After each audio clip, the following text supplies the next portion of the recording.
We've got Steve Cleveland on the Deseret First Credit Union hotline right now, former BYU basketball head coach, friend of the program. Coach, welcome back. Hope you're enjoying your new year thus far. I am. It's good to be with you guys always. BYU 12-4, that certainly helps ring in a new year as a former BYU basketball head coach and for us here in Studio B. That said, a significant challenge, and I'm probably underselling it, happens tomorrow in Moraga, where BYU is 1-7 all-time against Saint Mary's. What's your confidence level for BYU going into the first rivalry showdown with Saint Mary's in 2020? Well, I think, first of all, it's probably the most prepared team in the past 5 years to beat Saint Mary's there. I think not just because that they're 12-4 and have had good wins, but it's probably the most connected team I've seen there in a long time. They got all the intangibles. They're obviously confident, but on the floor, they're together. And they've found ways to share the ball. There's a certain toughness that has been really important to this team. And the fact is that they are doing the little things to win games. And I think defensively, probably the best team defensively that BYU has ever gone into St. Mary's to play. So all of those things add up to being confident. It's not an easy place to play. It'll be a tough game. These two teams are very much alike and share a lot of the same attributes, and both of them are having great years. Coach, to play off of what you just mentioned, what do you think has led to this team being in this position? Is it the influence of Coach Pope? Is it the overall personnel gelling together? What do you think leads you to believe that they're because I agree with you. I think this team is right now best equipped to handle a game like this. Why do you think? What do you think is the factor that's really playing into that? I think it's a combination of things you just mentioned. Number one, you have really good leadership. Number one, from the coaches. You know, Coach Pope is a bright coach. He obviously understands this game. He's been around it at every level. He knows how to connect with the guys, and he's got a great deal of energy. You start there. Then you take 5 seniors who haven't been able to win big games that they needed to win to get to the tournament or to win a championship. And so you have a really, really committed group of guys that are coming in here that have had good wins this year. And between, I think, really understanding both sides of the ball, offensively, defensively, and just like I said earlier, all the intangibles are there. The confidence level is high, but they're a mature group. And having 5 seniors makes a big difference. And then, having Barcelo come in there as a younger player, but obviously playing with great confidence, Connor Harding, Dalton Nixon probably having the best year that he's had as a BYU Cougar. All of those things lend themselves to a more confident group and a reason I think you can believe that they have a chance to go in there and win. Steve Cleveland with us on BYU Sports Nation. Coach, last year St. Mary's dropped the opener against San Francisco on the Hilltop, then turned around and beat BYU by 22 points. So they were definitely dialed in when BYU came into play. Now, given what has happened this year, BYU is going into a similar situation because St. Mary's just lost in 4 overtimes at Pacific. So how would you coach BYU if you were Mark Pope, knowing that the Gaels are coming off of a loss? Well, I'd make sure. I don't think that he's going to have to say too much about having their full attention. This is a pretty mature group. But every team, when you take a tough loss like that, a 4 overtime loss, and really credit to UOP and how they've turned things around and having a good year thus far. I don't think anybody saw that coming. But at the end of the day, BYU has to be ready. St. Mary's has been pushed into a corner. They're trying to be the same place that BYU wants to be, and that's in the NC2A tournament.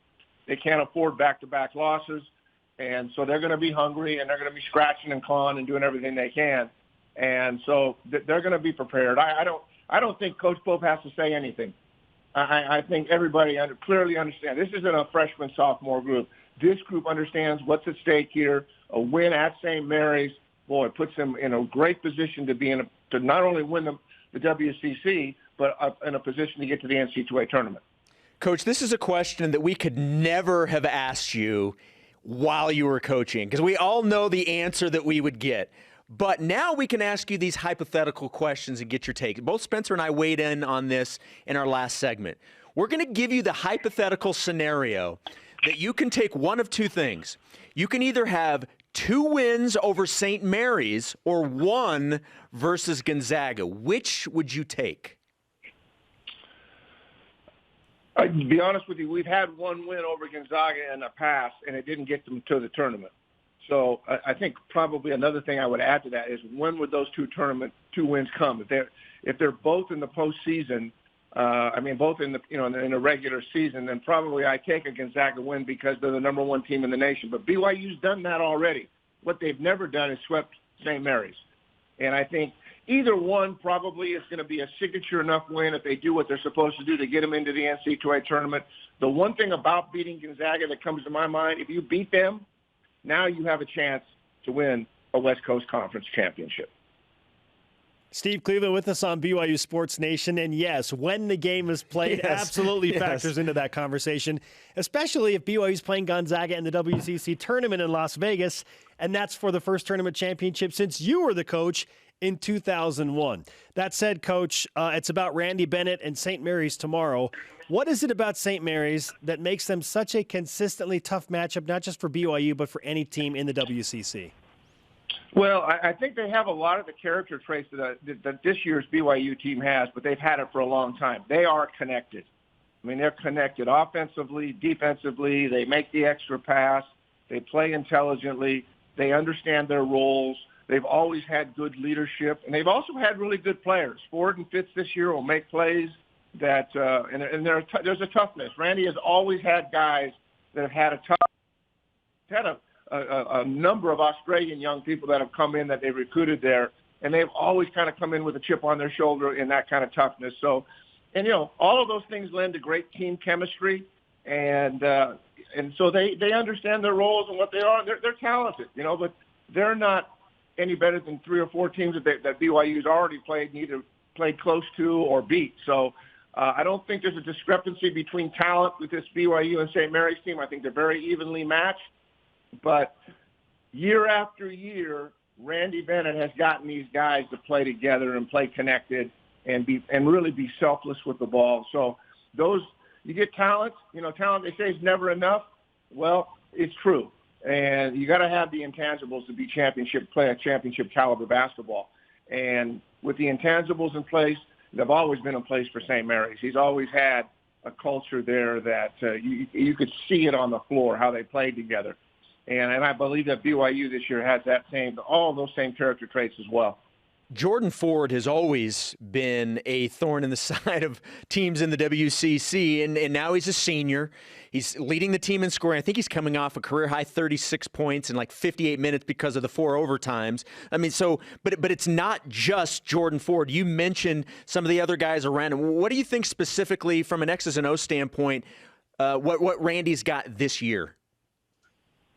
Well, I think Jordan Ford has the ability to go north-south. He can attack the rim, which allows people to get open because you got to extend help. Fitz is a guy that's athletic. He's different than a lot of the guys that Randy's had. And he can make plays from the perimeter. He can take it off the rim and finish it.